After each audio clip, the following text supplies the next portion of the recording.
दीक्षा जी जालंधर पंजाब से। राधे राधे महाराज जी।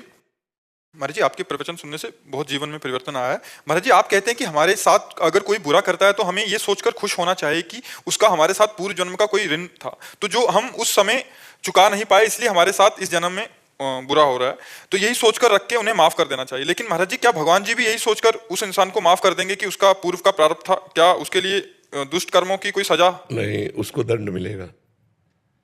हम उसको चुपचाप सह भी सकते थे, लेकिन हमने थप्पड़ मारा, ये मेरी नवीन क्रिया बनी और आपका प्रारब्ध क्षय हुआ, अब मुझे उसका भोगना पड़ेगा।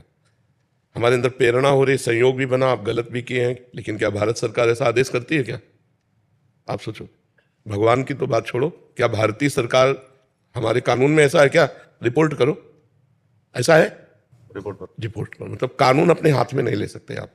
तो आपके अंदर प्रेरणा हुई कि इसको पीट दें, उसका प्रारब्ध प्रेरणा कर रहा है, लेकिन आपने नहीं पीटा तो उसका प्रारब्ध क्षय हो गया और आपका नवीन कर्म नहीं बना। अगर आपने पीट दिया तो उसका प्रारब्ध तो क्षय हुआ पीट के, लेकिन आपके लिए नवीन कर्म बन गया। प्रारब्ध से हमारे पास सामग्री आ सकती है, लेकिन भोगे ना भोगे ये हमारे विवेक के ऊपर है। प्रारब्ध बलवान है, वो प्रेरित करेगा, लेकिन हम उसे रोक सकते हैं, विवेक के द्वारा उसे रोक सकते हैं। तो अगर हम क्षमा कर दिया तो उसका तो जो कर्म बना उसको तो दंड भोगना ही पड़ेगा। हमारा हृदय निर्विकार हो गया और जिसने हमको गाली दी, जिसने हमारे प्रति कटु व्यवहार किया, वो उसका भागीदार बनेगा, उसको दंड भोगेगा। तो इसलिए हम ये भी ना चाहें कि उसे दंड मिले। संत जन तो भगवान से प्रार्थना करते हैं कि जो हमें गाली दे, जो हमें मारे, जो हमारा अपमान करे, उनको कभी दुख न पहुंचे नाथ, उनको कभी दुख न पहुंचे। इसीलिए तो संतों की महिमा है। तो चलना है निर्विकार होने के लिए अध्यात्म मार्ग में।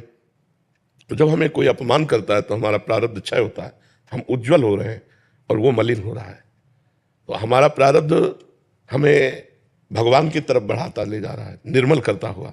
तो हमें चाहिए कि हम अपने प्रारब्ध को धुल जाने दें, बीच में अड़ंगा ना लगाएं। हमको गाली दी, राधा राधा, चुपचाप निकल गए, खत्म, हमारा प्रारब्ध क्षय हो गया।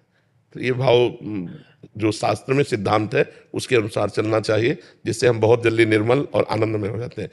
संसारिक बुद्धि से सोचा जा सकता है कि एक बार गाली दी, अगर मैंने क्षमा कर दिया तो अगली बार और गाली देगा, वो गाली देने लायक नहीं रहेगा।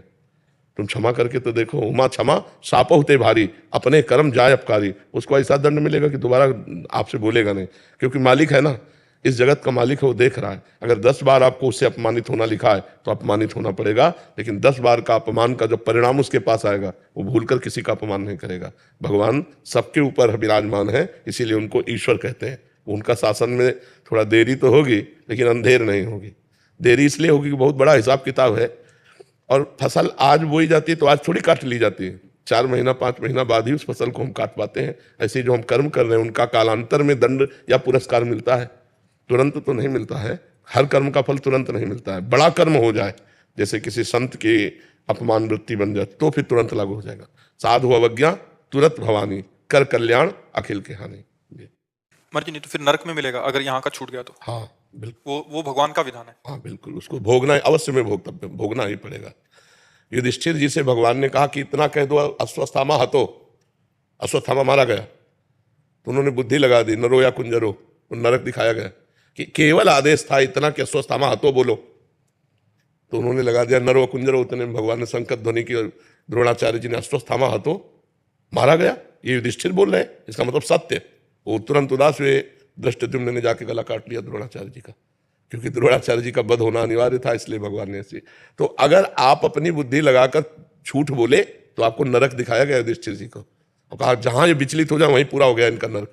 उन्होंने जीव देखा, कहाँ मुझे ले आए, तुरंत स्वर्ग पहुंच गए, क्योंकि एक शब्द का झूठ। और यहाँ कितना बड़ा हिसाब किताब है।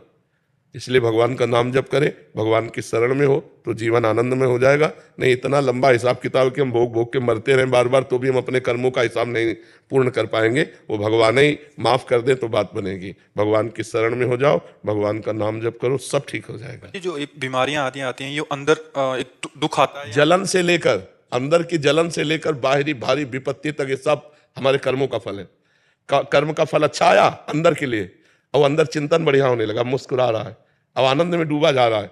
और कर्म का फल बिगड़ा, अब ऐसे व्यक्ति का चिंतन करा रहा है कि जल रहा है, कि सामने हो तो गला घोट दे, बेमतलब जल रहा है, चिंतन कर्म का फल उसको भुगताने के लिए अब घंटों जल रहा है उसी विषय को सोच के, और घंटों एक आनंदित हो रहा है उसी। इसलिए अच्छे कर्म करो, उसका परिणाम अच्छा होगा, बुरे कर्म करोगे उसका परिणाम बुरा होगा। डिप्रेशन आदि यही बुरे कर्म का ही परिणाम सब कर्मों के अनुसार, अंदर से एक जलन की रेखा से लेकर भारी से भारी विपत्ति तक सब कर्मों का फल है।